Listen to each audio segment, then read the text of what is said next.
देश की एक एक इंच जमीन की, देश के स्वाभिमान की रक्षा करेगा। भारत सांस्कृतिक रूप से एक शांति प्रिय देश है। हमारा इतिहास शांति का रहा है।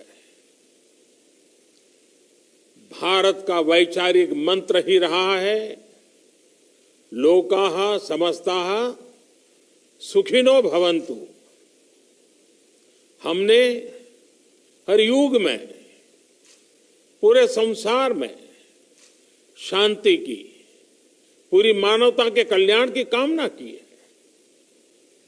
हमने हमेशा से ही अपने पड़ोसियों के साथ एक कोऑपरेटिव और फ्रेंडली तरीके से मिलकर काम किया है।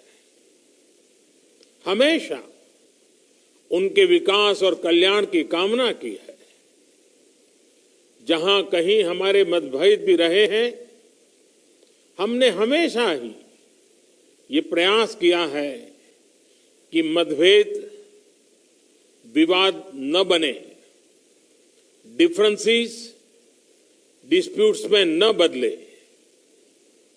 हम कभी किसी को भी उकसाते नहीं हैं, लेकिन हम अपने देश की अखंडता और संप्रभुता के साथ समझौता भी नहीं करते हैं। जब भी समय आया है, हमने देश की अखंडता और संप्रभुता की रक्षा करने में अपनी शक्ति का प्रदर्शन किया है, अपनी क्षमताओं को साबित किया है। त्याग और तितिक्षा हमारे राष्ट्रीय चरित्र का हिस्सा है, लेकिन साथ ही विक्रम और वीरता भी उतना ही हमारे देश के चरित्र का हिस्सा है। मैं देश को भरोसा दिलाना चाहता हूं, हमारे जवानों का बलिदान व्यर्थ नहीं जाएगा।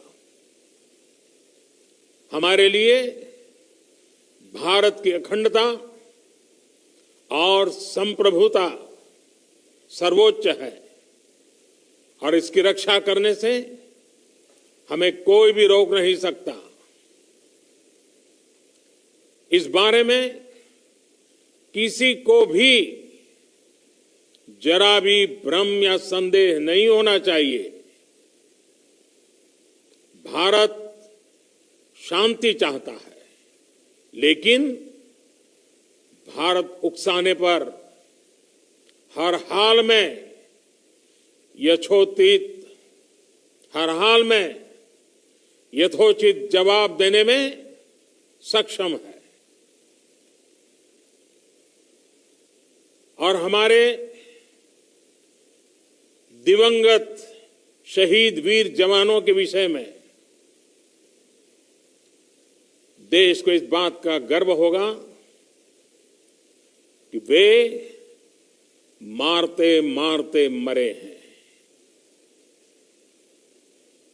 अभी मेरा आप सभी से, सभी आदरणीय मुख्यमंत्री जी से, सभी यहां इस मीटिंग में, वर्चुअल मीटिंग में उपस्थित आप सभी से आग्रह है कि हम खड़े होकर के 2 मिनट मौन रख करके इन वीर सपूतों को पहले श्रद्धांजलि देंगे। उसके बाद आज जो हमने हमारी मीटिंग तय की है, उस मीटिंग को आगे बढ़ाएंगे।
ओम शांति शांति शांति है।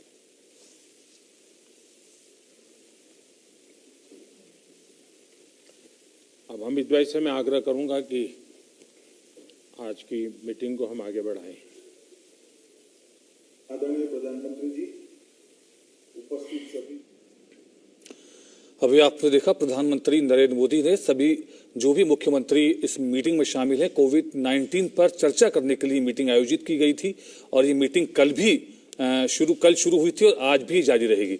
प्रधानमंत्री नरेंद्र मोदी ने अपनी बातचीत की जो शुरुआत की है वो कहा है कि किस तरह से जो भारतीय सैनिक सीमा पर शहीद हुए हैं उनको श्रद्धांजलि अर्पित की और एक बार फिर दोहराया